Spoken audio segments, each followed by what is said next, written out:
Hello again, everyone. This is Randy, your sewing machine man. And what are we looking at today? Let's see if we can swoop in. Yep, it's a Singer heavy duty. And we've got a run of these lately. So we're going to show you how to get the bobbin case out and put it back in correctly.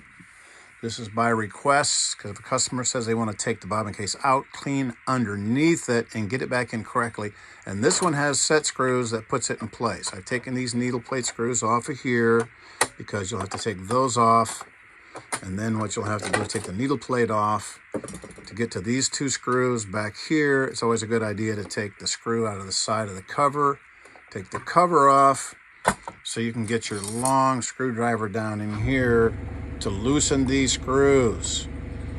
And they're not real tight, at least they shouldn't be. You loosen those screws, and I loosened the front one pretty well so it'll lift up. Let's get a little closer, see what I'm talking about here, because this is some close-up work here. Let's bump that. And that's what keeps me out of the Academy Awards for cinematography, right there. Clumsiness. Okay. You got a screw there and a screw there. We're taking the side cover off. And of course your bobbin case sits in. It's going to bump up against this position bracket right here. Position bracket bumps up against that. Of course back here, this would be rigid. It won't be moving around. We're going to set that. But you get this loose, so this will lift up. It's always a good idea to turn your hand wheel so your needle's coming down and the feeders are at the rear, as far back as they'll go. Then it gets out of the way for lifting this thing up and out. That's one of those little things that'll give you a little help. You always check your bobbin case, and you'll find that it usually has a little bit of a situation with a nick or a scratch. This one had a couple scratches over here on the side that polished out very nicely. These are very thin. It's always a good idea to have an extra one of these, so if it breaks, it's plastic. Its job is to break. It never disappoints. Always have an extra one of these. I had a customer one time that had 3 of these. She'd taken it into another place and it had a little nick on it. So they told her she needed a new one. So she bought a new one. So she had that one aside. Then she got the new one and got a nick on it. So they told her it needed a new one. So they sold her a new one. After 3 trips, she called me. I went out and she told me the story. And I said, where are your old ones? So I took the old ones. Of course, there was a little nick. And I got my file and I filed it off so the thread wouldn't hang. So now she has her new one and 3 spares. So if it gets a nick, she can rotate them out. And I showed her how to take a file. And I have a video on reconditioning, bobbin cases. It's not a big deal.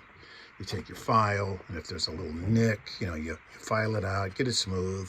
Then you take your crocus cloth, emery cloth, you make it smooth. Sometimes put a drop of oil on it and fill it in so it doesn't have any, you don't even notice it. It looks pretty awesome. And this is going to be a good bobbin case. It was banged up, but it's going to be good as new. If you replace these every time they get nicked, you'll go broke. So you got to learn how to recondition them. It's not a big deal. So now, putting it back in. You've got this loose. This thing flops around in here, so you want to lift it up. Pushing the back, it'll lift up and put it up underneath. And you see this little ridge right here. It's going to sit on the lip of the hook itself. It's always a good idea to also check the point of the hook right down here on the point and make sure there's not a burr. Sometimes you can take your nail, run across here, and you'll feel a little tick, tick, tick, because what it has done is it has bumped the needle, and the needle hits things and just goes right through them because it comes down with a lot of pressure. So you just get a little tick there, make sure it's smooth, polish that off with a file, a diamond file. A regular file, you'll just make music. So you lift this up back here, you put your bobbin case underneath that, and it's going to sit on the little lip. It's going to be bumped right up against your position bracket. Always give it a turn to make sure it's in the right spot. Oop, get my hand out of the way. Put back up a little bit. Make sure it's in the right spot. Okay, it falls down in. You'll feel it click in place. Let's get it around here where it goes. That would be good. And it's just a jiggle, jiggle, and a jiggle, and you get it into place. So when you turn the hand wheel, the hook turns around the outside of it. And you always put a drop of oil on the hook assembly where, the bobbin case sits on it, so it's floating on a little layer of oil. I'll give you a close-up here. Position insulation bracket sits over here on the side. Of course, there's 2 screws here. You don't have to fool with those if it's matching up and bumping up against that. You don't want it to be way out here. Get my handy little professional emphasis pointer. You don't want your, you want this to bump right up against it. If you loosen these, this can slide down and this will pinch right there. Or you can push it up and it'll be way up in there. The thread slides through there. Say that real fast. Thread slides through there. That's called your thread gap. That has to be wide enough for the thread to slide through. And it's going to be just about a millimeter. Just about that much right there. So in order to get that setting, you have to set back here those 2 screws that you loosened to get it out. So I would usually, generally, just get those barely snug, so you can move that thing around with your fingers. Don't tighten it. Just when it goes down to touch, when it touches, there you stop. So you can still move this thing back and forth. See, I can still move it.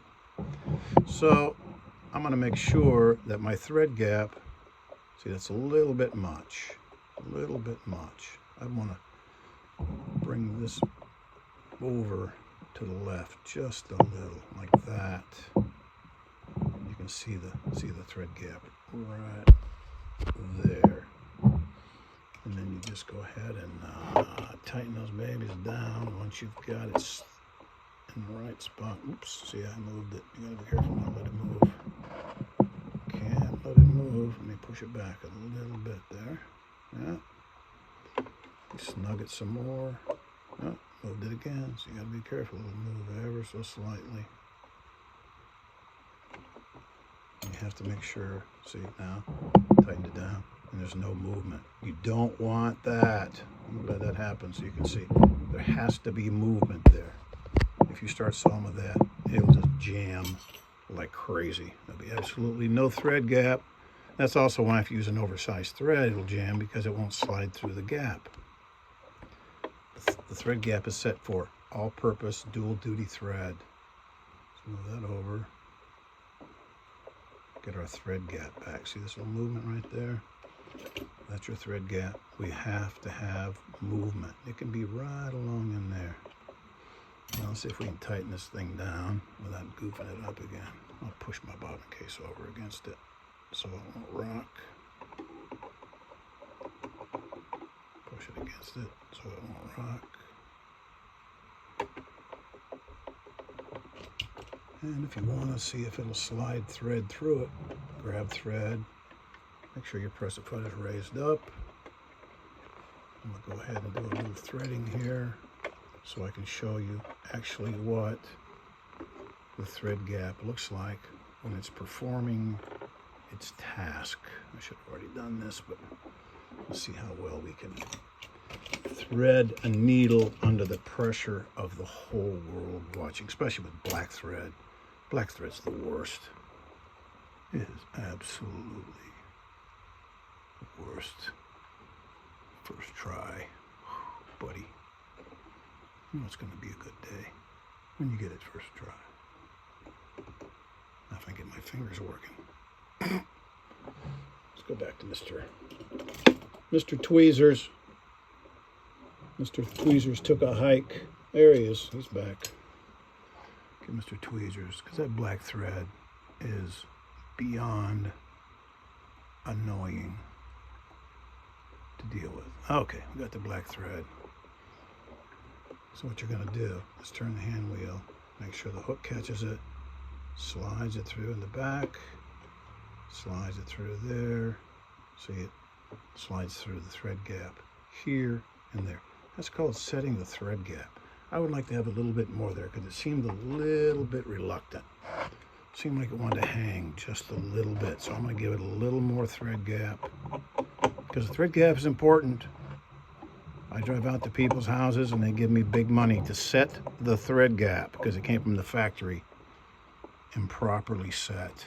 Believe it or not. I'm going to slide that back a little bit by giving a little love tap here. A little love tap. There we go. I like that a little bit more.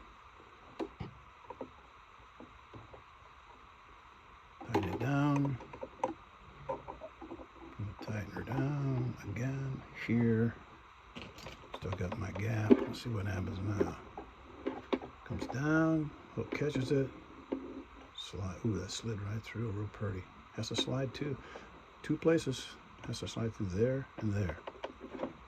Well, that's getting her back in. That's good. Tighten these two back down. Try not to mess with these over here on the right-hand side. Try not to mess with those. Leave those alone. But if somebody goofs up and does those, make sure that lines up like there. Lines up like so. So that little bump bumps right up against that little spring there. See there? That's where you want it to bump. That's your opening. Thread gap in the back. See how it slides under, round, and up. Perfecto. Setting the thread gap. Very important. All right. That's your Singer. Heavy duty. 4423. All of these with this type of a setting go. Just no matter what heavy duty it is. That's the way it operates. Okay? Thanks.